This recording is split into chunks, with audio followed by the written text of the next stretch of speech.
por empezar ya a aclarar errores de ese tipo, ¿qué otras pautas así generales darías en función de distancias? Por ejemplo, vamos a escoger en trail running una modalidad de una media maratón de montaña, una maratón de montaña y una de 60 kilómetros o 60-80.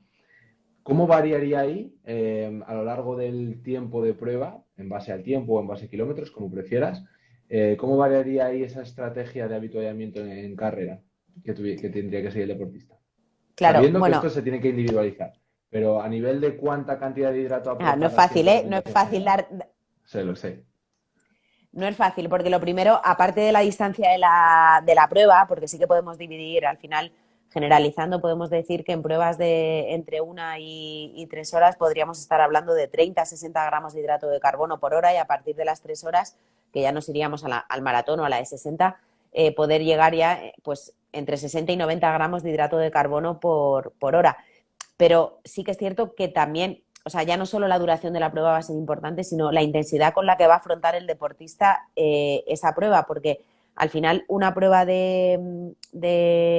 bueno, pues de 20 kilómetros, si es un deportista, bueno, que la va a afrontar como un entrenamiento o bueno, que no es un deportista, que es un deportista más amateur y que no tiene capacidad para afrontar la gran intensidad, pues a lo mejor necesita menos cantidad de carbohidrato, ¿no? Porque la afronta Sí. a menos intensidad. En cambio, el que la va a competir a tope y quiere estar delante en carrera, pues yo me iría al límite alto y me iría no solo a los 60, me iría a los 70 gramos de hidrato de carbono por hora, aunque fuera una carrera de menos de 2 horas.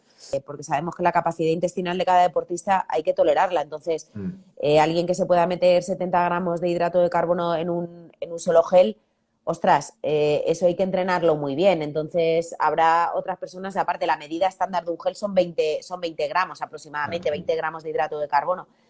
Y es raro que un deportista se meta 3 geles seguidos, entonces a lo mejor los vas estableciendo cada 15, 20 minutos o cada 30 minutos. También va a depender un poco de la posibilidad que tenga de la zona, como sea de técnica eh, y todo. Pero la verdad es que hay, bueno, en una carrera de larga distancia quizás sí que lo podemos separar. Yo lo iría al revés, en una carrera de larga distancia podemos separar un poquito más los habituallamientos y a lo mejor en una de corta tomarlos cada menos. Entonces, podríamos decir, Belén, que en sí mismo, ahora mismo, la estrategia nutricional o en todo lo que se centra la investigación a nivel de nutrición deportiva en deportistas de resistencia, estaría dividido entre todo aquello que nos lleva a poder asimilar mayor cantidad de hidratos de carbono entrenándolo y por otro lado, la dualidad también del mejorar la capacidad que tengo de tirar de mis recursos de los ácidos grasos o de retrasar la fatiga en base a que necesiten menos cantidad de hidratos de carbono por esa flexibilidad metabólica, ¿no?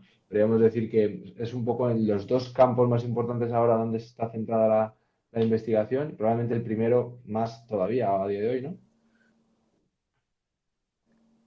Sí, así es.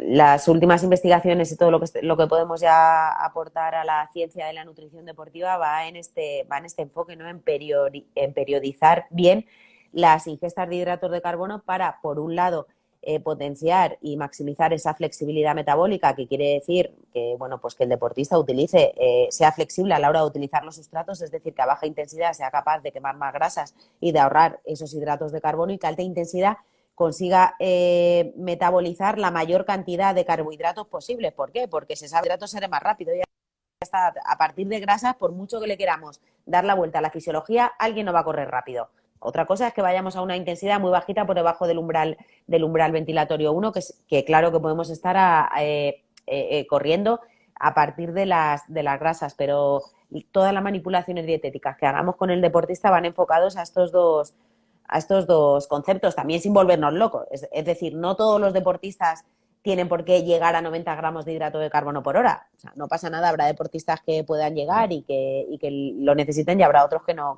lleguen y que no lo necesiten. Vale, para el primer caso, las estrategias que nos llevan a poder asimilar mayor cantidad de hidratos de carbono y a poder hacerlo durante el ejercicio.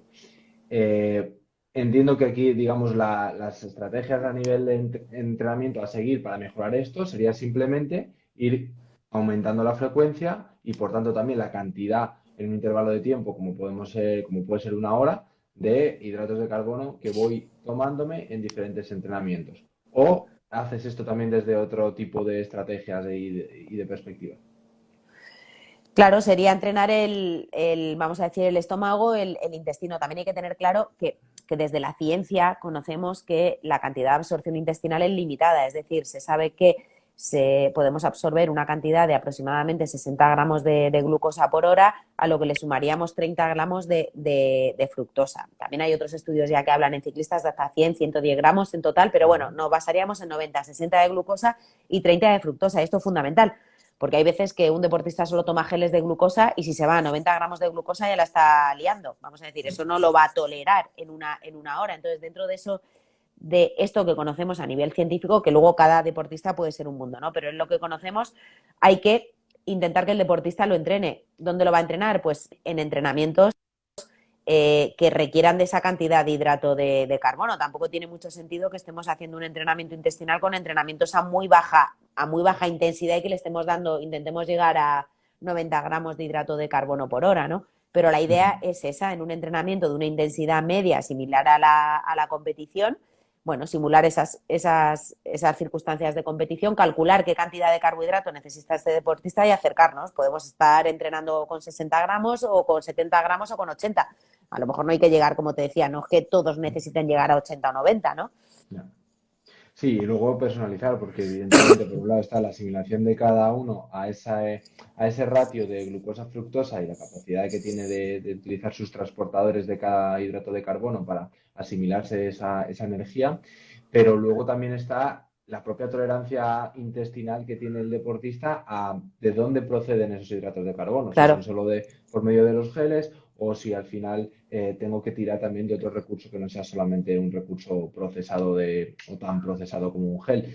Y luego, por supuesto, también del tipo de prueba, en el sentido de que habrá un momento, según avanza esa prueba, en el que voy a tener que incorporar también alimentos Sólido. salados o sólidos, porque ya a nivel de nuestro paladar o nuestro gusto ya no entra más dulce, ¿no? Y que luego necesito aportar también otras cosas que no son solo hidratos de carbono en carreras de más de 3 horas.